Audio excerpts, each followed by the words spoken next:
La régularité, c'est vraiment important parce que, ça donne une habitude à tes prospects et c'est comme une boutique physique, hein. Si tu as une boutique physique mais qui est toujours fermée, OK, les gens vont voir qu'elle existe, mais ils sauront pas ce que tu as à proposer. Ils sauront pas parce qu'ils peuvent pas rentrer dedans. Donc c'est important que tu ouvres aussi ta boutique en ligne, c'est-à-dire que tu sois présente sur tes réseaux.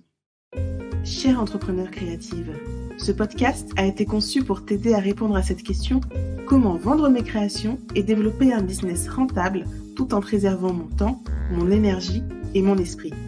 Je suis Olivia Bienvenue, cake designer durable et coach certifié, et je serai ta plus grande supportrice dans cette aventure. Ma mission: aider les femmes aux mille et mille idées à exprimer leur audace créative et à en vivre pleinement. Welcome to the show!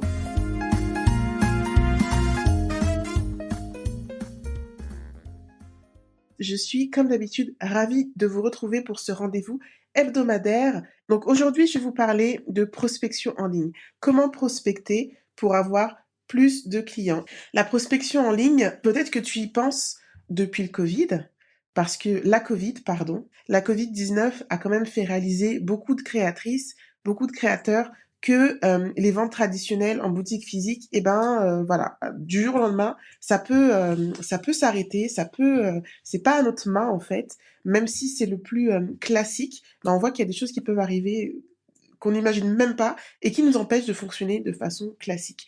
Donc du coup, ça peut être important, c'est important d'avoir plusieurs types de fonctionnement dans la façon dont tu prospectes et dans la façon dont tu attires tes clients. Il y a la vente traditionnelle classique en boutique et puis il y a tout ce qui est prospection en ligne et c'est de ça dont on va parler aujourd'hui. Comment prospecter en ligne? Parfois, c'est une découverte totale pour certaines d'entre vous parce que voilà, vous avez une boutique, un salon et puis ça tourne quasiment tout seul et puis d'un coup, on se retrouve face à une réalité où il faut qu'on vienne en ligne et parce qu'on se dit: «C'est là qu'il y a des clients», mais c'est une découverte totale et ça peut être hyper compliqué de se mettre dedans parce que, il y a plein d'infos, il y a plein de monde, il y a plein de bruit et ça peut être, voilà, très compliqué de savoir par quoi commencer quand on se lance dans le digital. Et puis, des fois, tout simplement, c'est une question de rythme de vie où tu as besoin de changer la façon de fonctionner parce que, c'est fatigant la vente et tu veux une façon de vendre qui soit plus, OK avec toi-même, on va dire, et plus simple, plus automatisée. Et le monde digital nous permet de faire ça, d'automatiser les ventes, d'automatiser la façon dont tu prospectes et la façon dont tu cherches et trouves des clients. Et puis aussi, c'est une façon de t'adapter à l'évolution des achats. Parce qu'aujourd'hui, il faut le dire, les gens, on est tous connectés et même toi, quand tu achètes des choses, ton réflexe, c'est d'aller voir de qui il s'agit, l'entreprise et tout ça sur Facebook, sur Insta, sur Google. Donc c'est aussi une façon, des évolutions de la façon de consommer et du coup, si tu veux pérenniser ton entreprise, c'est un passage obligé, le monde digital, aujourd'hui. Alors la prospection, c'est, pas ce qui est le plus sexy, c'est souvent pas ce que tu préfères, c'est souvent pas ce que tu préfères parce que, voilà, ça t'éloigne de ta créativité, ça t'éloigne de ton cœur de métier et pourtant c'est indispensable si tu veux vraiment vendre de façon durable, de façon sur du long terme, on va dire. Mais la prospection, c'est vraiment un travail de fond. La prospection, l'objectif, c'est quoi? C'est d'être vu un maximum parce que tous les prospects ne deviendront pas clients. Tu vois, quand tu te promènes en ville, tu rentres dans une boutique, des fois juste pour regarder, pas forcément pour acheter. Peut-être qu'un jour tu reviendras, dans une semaine, un mois, un an, ou peut-être pas. Peut-être que tu achèteras ou peut-être pas. Mais c'est le jeu, c'est comme ça. Donc c'est important d'avoir un maximum de vues sur ce que tu fais, de visibilité, pour que tu puisses avoir un maximum de clients. Sachant que tous tes prospects ne deviennent pas clients, il y a ce qu'on appelle le taux de conversion, donc c'est combien de personnes qui viennent sur ta page, ton site, deviennent clients. Et généralement, dans le monde en ligne, on dit 2-3 de conversion, c'est la moyenne, mais c'est une moyenne basse parce que tu vois des fois des conversions beaucoup plus hautes. Donc qu'est-ce que ça veut dire? Ça veut dire que sur 100 personnes qui vont voir ce que tu fais en ligne, seulement 3 vont devenir clientes. On dit comme ça peut faire peur. Tu dis: «Mais attends, c'est quoi tout ce travail? J'ai pas 100 personnes qui viennent chaque jour sur mon profil Instagram ou sur, ma page, Facebook ou, sur mon site internet, donc 3 c'est rien, comment je fais?» et cetera et cetera. On va en parler. Mais ce qui est sûr en tout cas, c'est que travailler avec le bouche à oreille uniquement, c'est pas suffisant, c'est pas, durable, c'est pas soutenable. Pourquoi? Parce que le bouche à oreille, tu le maîtrises pas. OK, tu auras des gens contents qui vont en parler et cetera, mais ils vont en parler quand et combien de temps? Est-ce qu'ils vont parler correctement et cetera? Donc c'est une voix qui est intéressante, mais tu peux pas reposer ton entreprise uniquement sur du bouche à oreille. Donc c'est important de poser les briques, de poser les fondations de ton futur empire en ligne.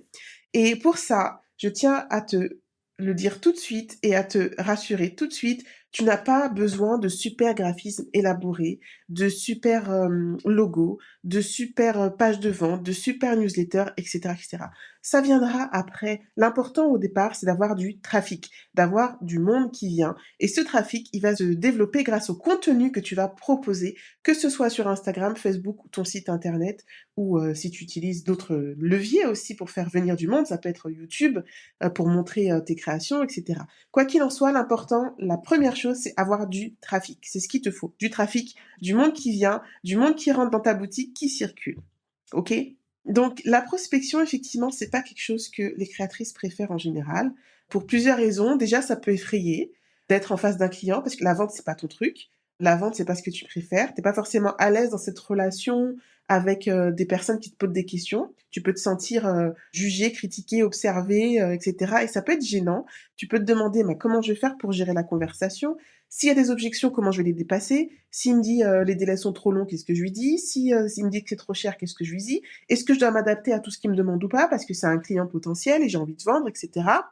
Voilà, donc il y a tout ça qui rentre en compte et ça peut faire peur effectivement d'être dans cette relation de vente avec un prospect, un futur client. La prospection, ça peut aussi, tu peux aussi te sentir submergé par ça, en fait, dépassé, ça peut te fatiguer d'avance. Parce que tu te demandes, voilà, par quoi je dois commencer? Qu'est-ce que je dois faire? Comment je m'y prends? Il y a tellement de possibilités et tu vois tellement de jolies choses que tu te dis: «Mais ça a l'air de marcher, j'ai envie de le faire pareil».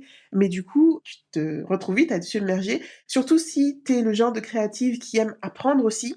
Donc à chaque fois que tu vas voir quelque chose de nouveau, tu vas avoir envie d'y aller, avoir envie d'apprendre et puis, tu vas te sentir complètement dépassé. Quand tu commences à avoir des contacts, tu vas dire: «OK, mais à quel moment exactement faut que je parle du prix? À quel moment est-ce que je dois le relancer s'il me répond pas quand j'ai envoyé le devis?» et cetera et cetera.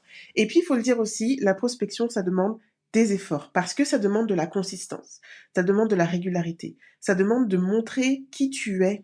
Pas forcément montrer ton visage si tu en as pas envie, mais montrer qui tu es, c'est-à-dire partager tes valeurs, partager ta façon de voir les choses, ta façon de voir le monde, ta vision de ton entreprise et cetera. Et il faut réussir à faire sortir les mots, c'est pas si simple. Et la régularité, c'est vraiment important parce que, ben, ça donne une habitude à tes prospects et c'est comme une boutique physique, hein. Si tu as une boutique physique mais qui est toujours fermée, OK, les gens vont voir qu'elle existe, mais ils sauront pas ce que tu as à proposer. Ils sauront pas parce qu'ils peuvent pas rentrer dedans. Donc c'est important que tu ouvres aussi ta boutique en ligne, c'est-à-dire que tu sois présente sur tes réseaux.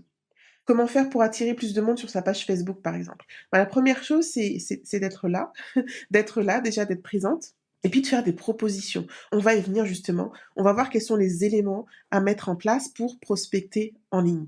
La première chose, c'est de savoir à qui tu parles. Donc c'est vraiment identifier ton client et ça peut être quelque chose de nouveau parce que tu te dis: «Mais moi, je vends à tout le monde. Mon client, c'est tout le monde». En réalité, non. En réalité, ton client, c'est pas tout le monde. Tu as un type de client qui va être attiré par ce que tu fais ou pas. Tu as un type de client à qui tu vas t'adresser. Et si tu t'adresses à tout le monde, c'est hyper compliqué d'échanger correctement, de savoir quoi dire. Dans la communication, de façon générale, on a toujours une cible. On a une cible, un objectif. Donc une cible, une personne à qui on parle et un objectif, c'est-à-dire qu'est-ce qu'on va dire.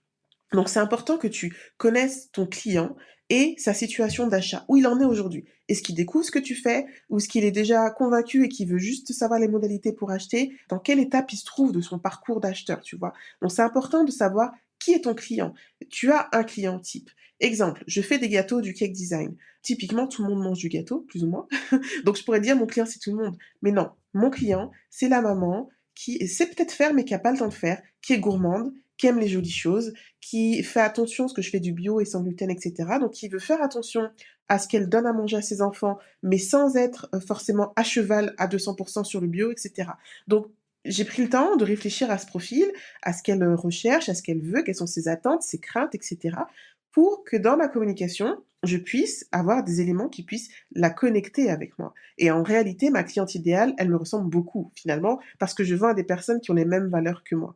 Donc c'est important que tu aies ça en tête. Qui est ton client? À qui tu t'adresses? Et on parle pas seulement de homme, femme ou enfant, l'âge, le lieu d'habitation, et cetera. On parle vraiment de son besoin, ses valeurs, de sa façon de voir les choses. Facebook, Instagram sont donc selon vous indispensables? Indispensables non, parce que tu peux très bien vendre sans être sur Facebook et Instagram. Par contre, être en ligne, c'est indispensable. Donc à toi ensuite de choisir ta voie. Si tu as un site, ça peut être par ton site, par, des partenariats que tu fais avec d'autres personnes en ligne et tu es présente en ligne. Mais c'est important que tu aies ta plateforme à toi où quand ton prospect a besoin de savoir plus de choses sur toi, il sait où aller. Donc être de partout, surtout pas. Pas au début en tout cas, mais choisir ta plateforme de base, donc Facebook ou Instagram ou ton site si tu en as un ou YouTube ou ce que tu souhaites. Mais c'est pas indispensable de tout faire. C'est pas indispensable d'être forcément sur Facebook ou forcément sur Instagram. Mais aujourd'hui, c'est indispensable d'être en ligne en tout cas. Tu peux très bien avoir juste une newsletter, c'est ta plateforme, mais l'important c'est que tu en aies une. Identifie bien ton client et justement le choix de la plateforme va être par rapport aussi, à ton client, on en parle juste après. Donc première chose, identifier ton client parce que si tu identifies ton client, si tu identifies, sa situation d'achat, il sera plus facile de lui parler. Parler à ton client et parler au cœur de ton client parce qu'on achète avec le cœur, hein. On achète d'abord avec le cœur, tu vois? On dit qu'on a un coup de cœur et cetera et ensuite on utilise la raison pour, approuver ou désapprouver notre choix. Tu vois? Typiquement, si tu as envie d'acheter des chaussures, tu en as peut-être pas besoin, mais tu as un coup de cœur. Tu les trouves trop belles et tout ça et tu avais envie d'avoir ces chaussures-là extra et du coup, tu arrives, tu les vois, elles te plaisent, le prix te convient, tout te va, c'est le coup de cœur et qu'est-ce qui va se passer? Tu vas commencer à te donner des bonnes raisons de faire ou de pas faire. Des bonnes raisons de te dire: «Ah non, mais c'est trop cher. Ah mais non, c'est pas le moment. Ah non, mais j'en ai pas besoin tout de suite». Ou alors des bonnes raisons pour dire: «J'ai pas cette couleur et puis en plus c'est une promo et puis en plus, c'est, une édition limitée». Voilà. Donc mais la première chose, c'est d'abord le cœur qui va parler. Donc c'est important de parler avant au cœur de ton client. La raison, il va faire tout seul le chemin. Donc parler au cœur de ton client, c'est essentiel et donc parler à son cœur, ça veut dire quoi? Ça veut dire expliquer précisément comment tu réponds à son besoin ou à son envie. Parce que ce qui nous motive quand on achète, c'est ça, c'est un besoin ou une envie.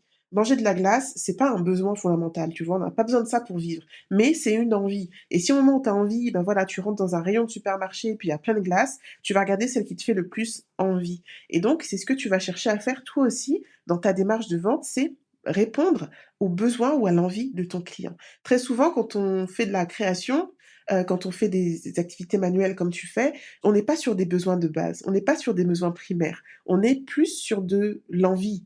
Le client, s'il veut, il va se dire: OK, ouais, c'est un besoin, peut-être, mais en réalité, c'est plus une envie».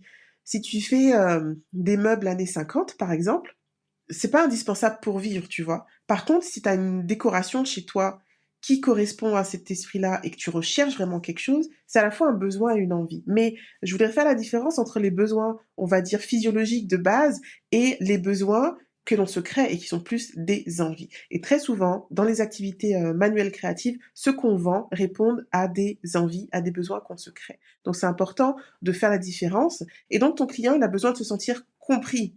Il a besoin de se sentir compris dans son besoin ou son envie et encore plus important quand c'est en ligne, parce qu'en ligne, on sait pas forcément à qui on a affaire. Tout dépend comment tu mets en place tes réseaux ou ton site. Est-ce qu'on te voit, est-ce qu'on te voit pas et cetera. Mais l'important, c'est de créer le lien de confiance. Ton client a besoin de confiance, de savoir où il met les pieds, de savoir à qui il donne son argent. Donc ça, tu vas décliner tout ça dans tes publications dans, si tu es sur internet, si tu as un site dans ton blog, dans tes pages de présentation à propos et cetera. Si tu es sur Facebook ou Instagram et bah, dans tes publications, dans tes stories et cetera, tu vas décliner la façon dont tes créations vont répondre à un besoin ou une envie. Tu vends des bijoux, en perles et ta cliente idéale est plutôt, celle qui sort dans des soirées, mondaines et ben, tu vas mettre en avant ce genre de besoin, ce genre de situation dans tes publications pour que ton client puisse s'identifier et se dire: «OK, elle a compris ce dont j'ai besoin, c'est ça, je suis au bon endroit», tu vois?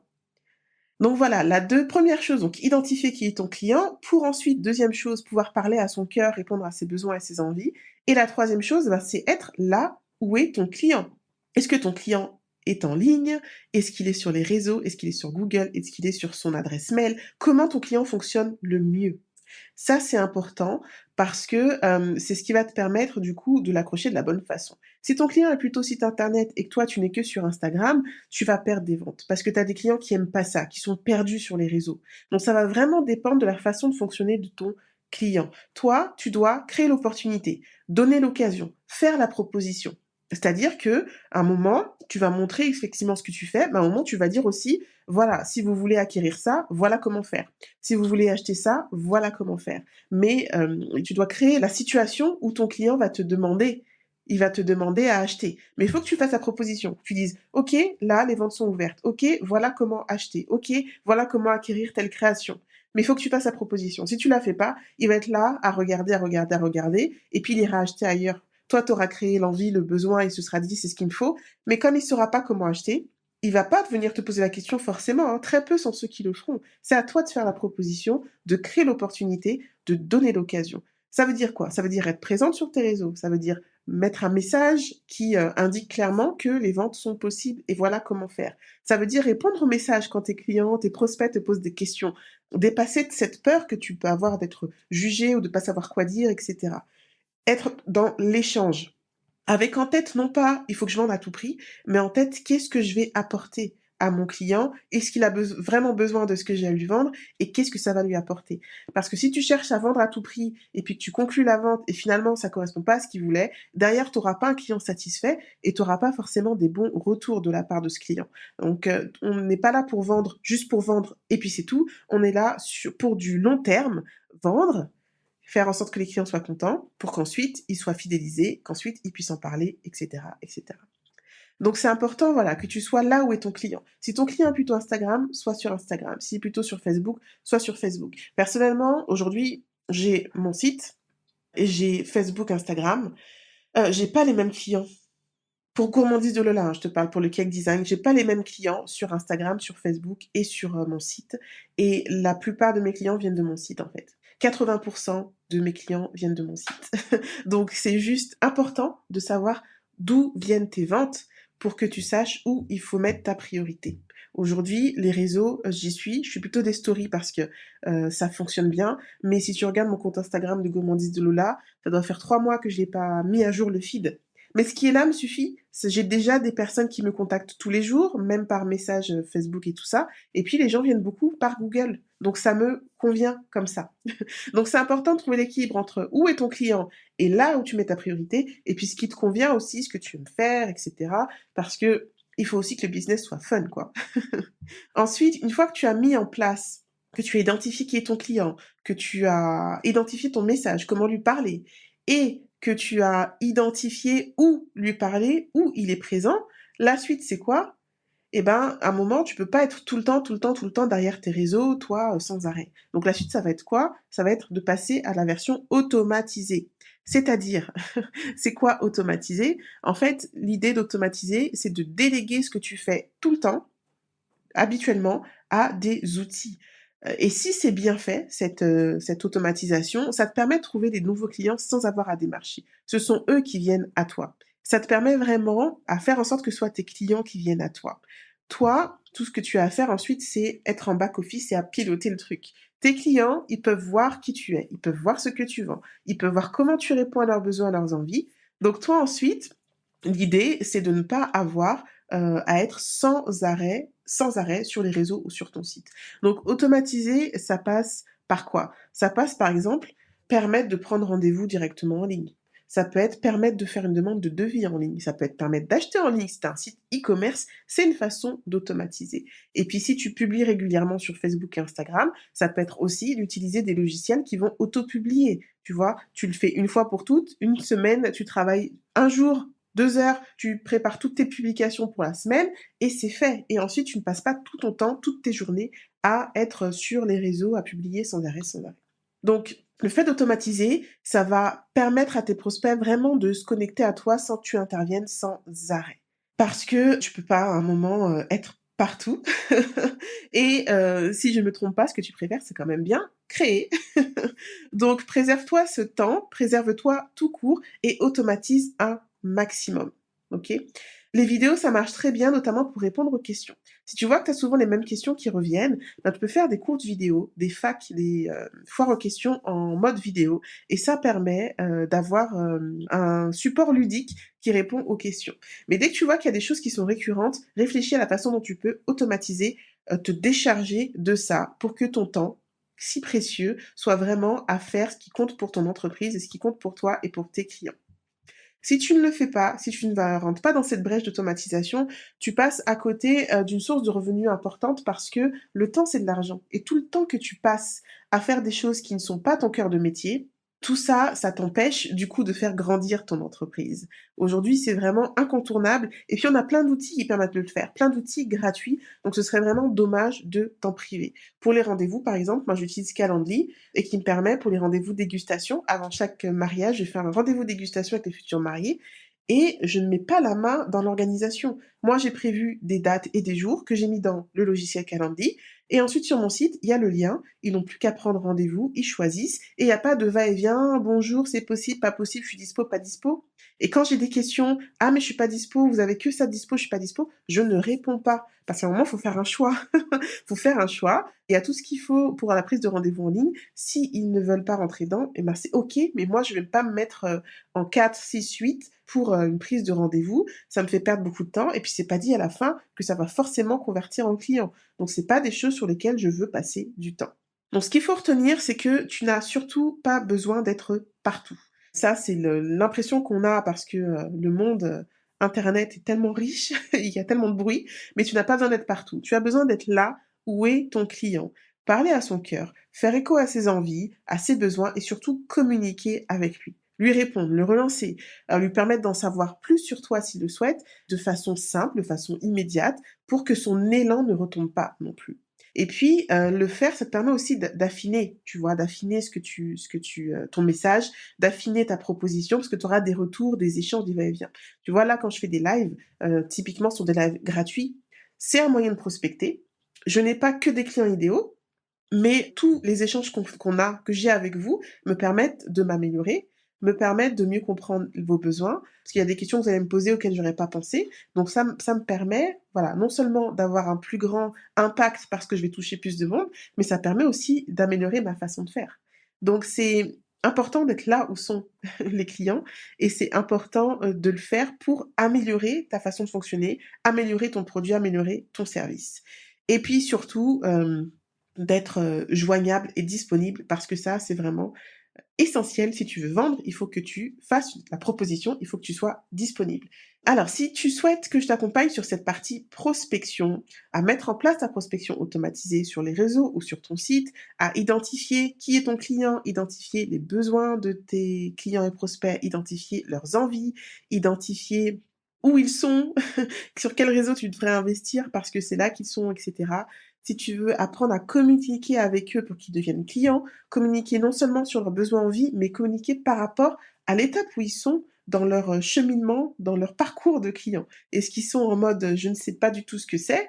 Là, tu auras un discours à tenir. Et puis, il y aura un mode je sais très bien de quoi j'ai envie. Et là, tu auras un autre discours à tenir. Donc, si tu souhaites que je t'accompagne sur toute cette partie prospection, tu peux me contacter, prendre un rendez-vous automatisé directement en cliquant sur le lien de la bio Instagram ou sur le lien de la page Facebook ou sur le lien en dessous de la vidéo YouTube et puis je te répondrai avec plaisir. On verra si tu auras un formulaire à remplir qui permettra toi déjà de faire le point sur où tu en es, de quoi tu as besoin et moi de voir si je peux vraiment t'accompagner, si tu corresponds au type de client que j'accompagne et puis ensuite, eh ben, il n'y aura plus qu'à échanger par rendez-vous. Ciao, ciao, à bientôt! Parce que tu es la première ressource de ton business, tout part de toi, de ton organisation, de ton bien-être et de ton état d'esprit. Que dirais-tu de reprendre le pouvoir sur ton temps, sur ton énergie et d'être vraiment dans ton rôle de chef d'entreprise? Si tu te demandes comment mettre tout ça en musique, télécharge mon guide et découvre les 9 étapes pour un business créatif et rentable. Rendez-vous sur www.audace-creativité.fr/podcast.